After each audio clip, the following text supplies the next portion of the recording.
thank you for joining us for another episode of Fay and Tom's Divorce Coaching Podcast. And today we are talking about what we do, basically. What is a divorce coach? Why would you need one? How do they differ from other professional therapists that are out there? And lots more. So, hi Tom, it's great to have this chat again today. I'm going to ask you straight away, Tom, how did you get into this? I was starting to retrain anyway in traditional kind of life and business coaching, doing a diploma in coaching. And in all honesty, it was just the experience I was going through at the time. Me and my ex-wife separated in March 2017. Divorce was finalised by the February 2018, so less than a year later. And I was then obviously going through my coaching training, but then started adding other things in, like neurolinguistic programming, NLP, timeline therapy, hypnotherapy, and some other bits and bobs. And it was just from that process that I started to realise, well, actually, in all honesty, like they say, behind any good man is a good woman. I can't take credit for it, just like the chair. I can't take credit for that either. It was Donna that actually said, do you know what you could do? You could actually utilise these skills and go and help people that don't know how to get through this process, that are feeling stuck or lost or whatever it might be. And it was actually her that said, look, what about a divorce coach? And just from some very quick Googling, and this is what's today, what is it at the minute? April 2021. And this was only middle of 2019. And a quick bit of Googling to then find out that divorce coaching is a thing. It does really exist. It is a real job. But actually there was very few people doing it, and no men. I couldn't find any men doing it as well, which was a bit of a shock to the system, to be honest with you. So that's kind of what led me down this garden path, and I haven't looked back since. You've kind of gone down the rabbit hole. I know what you mean, Tom. I think the same is for me. I've had my business for 3 years now, and it was after my second marriage breakdown where I was out the other end. I'd done most of my healing, my learning, my moving on, me accepting and all of that. And I thought, you know what? I feel so happy now and so fulfilled that actually I want to help other people that have been there. And I think this is the thing with all divorce coaches, because, there are a few of us around now that we're doing it because we know how it feels. We know what the problems may be. We know some good strategies of how to get you to the next step. And for me, it was very much, I want to take my experiences and use it in a good way. Yeah. It's a bit like, I always think of that analogy about give a man a fish, and he can eat for a day. And that's where I think coaching comes in, because you can be that, like I've been there we all have been, for a friend or a family member that's going through kind of a tough time, and that's great, and I had it as well. But it's then also about like the right support as well, and it's someone that really, like you said, they know the trials and tribulations, they know what's like, what likely scenarios could come up further down the road. They also know how to help you figure out how to cope with it, and how you want to choose to approach those situations. And then the other thing is, I was actually going to ask you, because we were talking about this the other day in Clubhouse, weren't we? There are different types of divorce coaches as well. And different approaches, because you and I, whilst we do the same role, like everybody does, we come at it slightly differently, don't we? So what's your kind of view of how you approach your coaching process? You're right. I think we were talking about this, and I think we are very, very different ends of the spectrum. And I think you're right. As you get into the divorce coaching journey, you find your niche and you find your passion. And you find, yes, this is what I want to specialise in.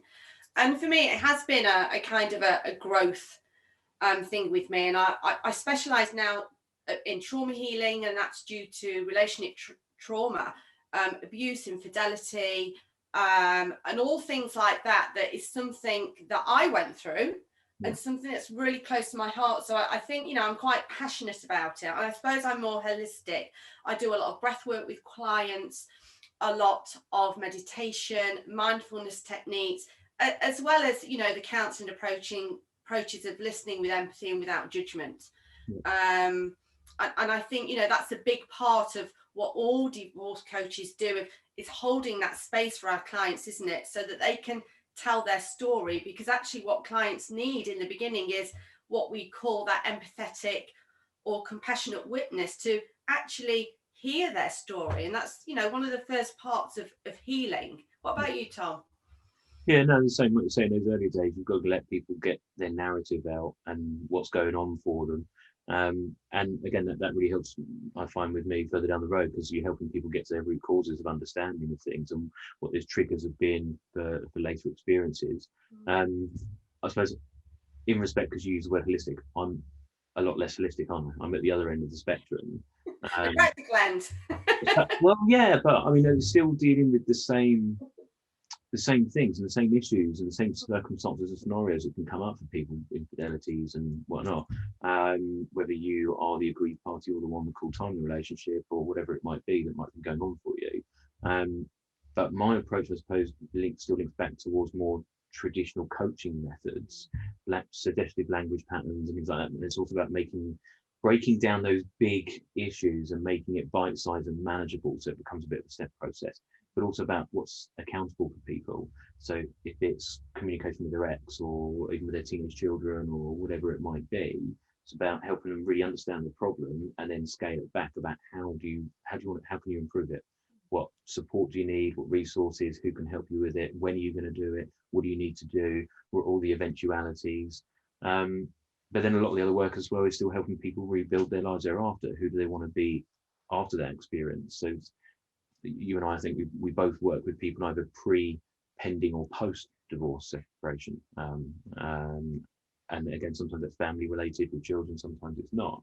And there's just a lot of different things that people are going through. And I always say, no one situation is the same, is it? No one, and we're all so different. And we all respond to things differently. So I think mine is more, like you say, practicality, but it's also still mixed in with positive mindset techniques, improving confidences, accountabilities, emotional support and well-being, and just helping people come out a more positive version of themselves at the end of the process.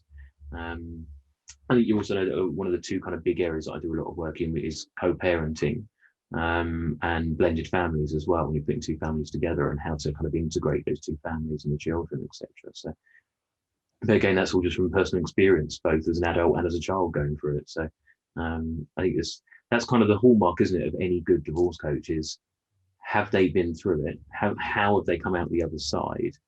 How is their relationship with their children, with their ex, etc. And I think that's got to be the true marker, isn't it, really, of a good divorce coach? Yes, definitely. And I think you're right, even though there's more of us around now, I think it's really important as a client you get a coach that suits you. You know, we're not always going to suit everybody. And that's why getting the right coach is imperative for healing, for moving forward, for, like you say, finding the answers for yourselves, setting those goals. I've had people, you know, literally email me and say, look, I want a session because I know you love yoga and things like that. It can be something that simple why people will contact you. And that's why we offer a lot of divorce coaches. I know you do, Tom, as well, offer the free discovery call, because on those calls, you will know straight away whether you are going to be able to help this person and whether that person feels comfortable with you. Yeah. And a good divorce coach as well will also, if they're not right for you, then they recognise that someone else might be better. Yes. Good ones would always say, I did it a couple of weeks ago, didn't we? And I said to you, a lady that I spoke to, I think she was in South America as well, wasn't she? And I was like, look, I can work with you and I'd be really happy to. The better person for you, I actually think, is going to have a chat with Fay. So yeah, you've really got to make sure that you're looking for the right person to support you. But again, that can vary as well. That can really depend, because I've had a number of clients that have come to me. When I first started working, I would say it was about 80-20 men to women, purely by default, not by design. It's now, I'd say, 60-40 women at the moment. I've also got, in the last 6 months especially, a lot more couples coming to us, whether that is to reconcile or to decouple, and go about it in the right way. And that's also seeing a big change and a big shift. And I think it's about just finding the right person for you that's going to work with you in the way that you are comfortable with and comfortable communicating with them. And one of the things that I always say to people with new clients as well is about, they've got to be brutally honest with me, warts and all, because otherwise we can't really get to those root causes of the issues and really help them. And then it'll be very surface level, and they'll come away from their sessions not getting what they really needed from it.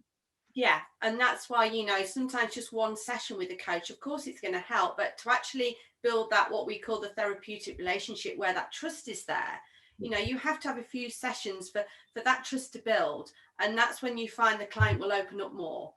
Yeah. I've got long-standing clients that I've had for a long time, and you know exactly how each other is. You get to know little nuances, and it's brilliant when that happens, when you have that relationship that's purely therapeutic, and that you can come to the end and think they're ready now. Yeah. That's the biggest thing for me, is actually knowing that the client is ready, that they don't need me anymore. And when a client gets to the stage where they don't need you, you think, I've done my job. And that's something that I'm always really proud of when I get to that stage. Yeah, no, do you know what I was thinking, what you were saying about? I remember one of the in the earlier days, I had a bigger smile on my face when one of my very first clients had actually finished with their course of sessions with us, and they themselves said, you know what, I'm in a much better space. I'm feeling more positive. Things I know how to work better with my ex, and so on and so forth. And I remember my other half saying to her, she was like, you actually got a bigger smile on your face, knowing that you've sent that client on their merry way to a better way of separating than they would have done if they had not have worked with you. So you had a bigger smile on your face when they said, thanks, Tom, I'm done. She said, than the day that they paid their first invoice. She said, you were actually happier that day. And it's true. Like, I don't want to, like you, I don't want to carry on working with a client forever. I want to get them to a phase where they are sustainable and they're out there and they can do that for themselves. Again, with the analogy of teach a man to fish, and he can feed himself for a day. I want clients going out there after their X amount of sessions with them, and they can carry on with themselves, and they can keep moving forward, and they can keep working on themselves and self-development to always keep improving as well about how they're approaching situations. And I think it's worth noting, especially after my first marriage breakdown, it must have been, I don't know, 17, 18 years ago now, divorce coaches didn't exist. Yes, there was therapists, there was counsellors. So I didn't have that support. Again, after my second marriage breakdown, there wasn't any where I lived, and I did go and see a counsellor. And I think some people are sometimes reticent to get any help at all. That they're very much, I can work through this myself. I've got my friends, I've got my family, I've got some good legal advice.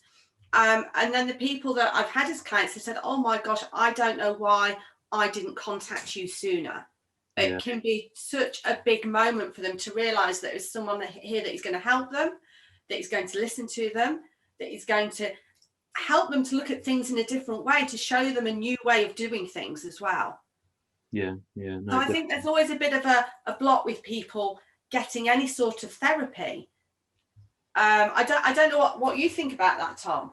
Yeah, I mean, I went to see, I think, I went to see a counsellor for, well, I saw her for over a year, and she was fantastic. I recommend her to, so I have recommended her to quite a lot of people, and she was fantastic. And I think that I just found a different path thereafter for me, where I dealt with the therapy and the counselling part from a lot of my past experience, which is what I really did need at that time. What I then felt was where I kind of maybe had the questions thereafter, and the bit that I find coaching really helps with, it helped me find the answer to my own questions. And that's a game where I think a good coach comes in. They don't tell you what to do. They don't say do A, B, C and everything will be fine and dandy. It's about helping you find the answers to your own questions yourself, that you are congruently aligned to and are happy to see through, and those decisions that you choose to make. And that's, I think, the forte of a good coach, is helping you really figure out the questions that you're kind of bombarded with and can't seem to fathom. And I mean, the role of a coach really is to be that neutral third party, isn't it? And you were probably the same when first or second time round, when your nearest and dearest kind of close ranks, didn't they? They're there to kind of love and support and protect you, make sure you get out of bed in the morning and actually eat something and go to work. And that's fantastic, and that's great, and you do need that. Unfortunately, all too often, sometimes, again, this is personal experience, but also professional experience, all too often, sometimes you can have the wrong external support networks around you, that if they have had a bad experience or are still in their own narrative or their bad experience, that can then inadvertently get projected onto you. So again, the role of the good coach is to be truly impartial and completely neutral, whilst yet still being supportive and non-judgmental and non-confrontational, and help you figure out what's right for you, not what's right for what your coach thinks or what your best mate thinks or Dave down the pub thinks. It's about helping you figure out what's best for you so that you are congruently aligned with those decisions. And I think that's a big difference. It is. I totally agree. You know, friends and family, they are there to help and support. And, you know, friends and family like to give advice, as we all do. It's human nature. And I suppose our job as coaches, like you said, is giving the client that autonomy, that actually they are in charge of the next part of their life. They've got to be in charge of making the decisions. And that's a big thing of what we do with clients, isn't it? Because I'll have clients sitting there saying, well, my mum told me this and my friends suggested I do this. And it's not really about that. It's about what, you know, I'll turn it back to them and say, well, what do you want? Yeah. And sometimes that's quite a scary thing, because as a client who's going through the mill a bit and has got so many emotions, thinking, okay, I've not even thought about what I want. Yeah. And it's our job to help them through that process, isn't it? Yeah. To get some clarity. Yeah, it's also about the other big things about changing further down when you get through further into those sessions as well, and things do start to shift for them as well. It's about helping them to continually understand about how they can shift their perspective towards things as well, isn't it? The amount of times where I've had a client who is adamant about, let's say, having less time with the kids, and the other parent only having them every other weekend, and actually X amount of weeks or possibly months down the line, and that's starting to shift, and then starting to go, actually, I quite like having my own time now. They can go and see mum or they can go and see dad more often. And it's quite nice for me to have that kind of, if you like, selfish time, a bit of me time, and get back to being who I am, so that actually when the kids are here, I am more focused on them. And I enjoy it more. And I actually get to miss them. And I get to look forward to seeing them again, and things like that. So it's really interesting seeing how people make those changes and those shifts, isn't it? Definitely. I think, you know, while you were talking about that, I was remembering a client that I was coaching through lockdown, and their marriage had broken down, and their partner had moved somewhere else. So they were sat in the marital home during lockdown with the dog, and literally they couldn't even get out of bed in the morning. They had no routine, you know, just working with simple things, working with the client to have some sort of routine in the day, that they're actually getting up, cooking something for breakfast. And, you know, even something as simple as that, clients can struggle with. Yeah. And that's where we come in, to just kind of put some ideas over, make a plan with the client that the client's happy with. So just even simple things like that, a coach can help with. Yeah, yeah. No, I mean, I had a couple that I've worked with. When was this? Way back, first lockdown, whenever that was. They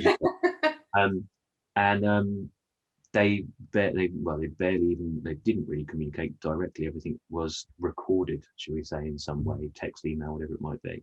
And again, trying to help them shift through that process to find a way that they could re-communicate and again put the children at the forefront of how they were going to go through this process, and actually get them back to simple things, sharing dinner again at the table. Didn't have to be best friends, don't have to talk to each other. That's fine, but at least be at the table for your children, and then I'll then start to bridge those little gaps. It's about those little steps, isn't it? And I think, you know, like I run my coaching practice on kind of 3 core values of understand, evolve, and improve. And ultimately, when clients come to me, it's because something needs to change. They just don't yet know how to do it, and they want to improve. They want to be better. They just don't know how. That all comes from the involvement, from actually making a change. But again, just saying, well, do something different, doesn't work. You've then got to you've got to unpack it all, haven't you, and get to the root cause of that, the understanding part, to help them figure everything out, so that now they've got all the different options and choices in front of them, so that they can actually feel more, like I say, I keep using the word, but it's just the most obvious one, the congruency of them, to say, right, that's how I want to approach this. This is how I'm going to do it. This is what I'm going to do differently. I don't know about you. I have had some clients before in their discovery calls when they've said to me, well, my ex keeps doing X, Y, and Z. How do I control them? How do I get them to stop them? And I don't know about you, but I always say, well, I'm not working with them. I don't know who they are. I can't control them neither any better than you can, and you can't control anyone. What you can control is yourself. Yeah. And that's part and parcel of the game of what a good divorce coach will do, is help you understand what you can and can't control, so you know how to approach situations, and come out of it stronger and a more positive person. Definitely. And as you were saying that again, Tommy, I mean, it's brilliant that we can actually sit and talk about this and actually what we do. And, you know, some people are so frightened and overwhelmed of making changes in their lives after separation and divorce. And I suppose, you know, another big part of what we do is just being there for them. Yeah. I kind of want to use the term holding their hand in a figurative way, but they're just there walking alongside them, yeah, while they, like you say, unpack things, work through things, get clarity. Yeah. To actually get the strength to take the next steps forward. And you find, I always got this little phrase I use, you know, tiny steps turn into giant leaps. Yeah. Because you find once the client gets going, you can't stop them. No. Yeah, I know, I completely agree. And that's a really powerful thing for the client to know, that actually I can do this, I can make these decisions for myself, I can move forward. However tiny the steps are, it's still a step.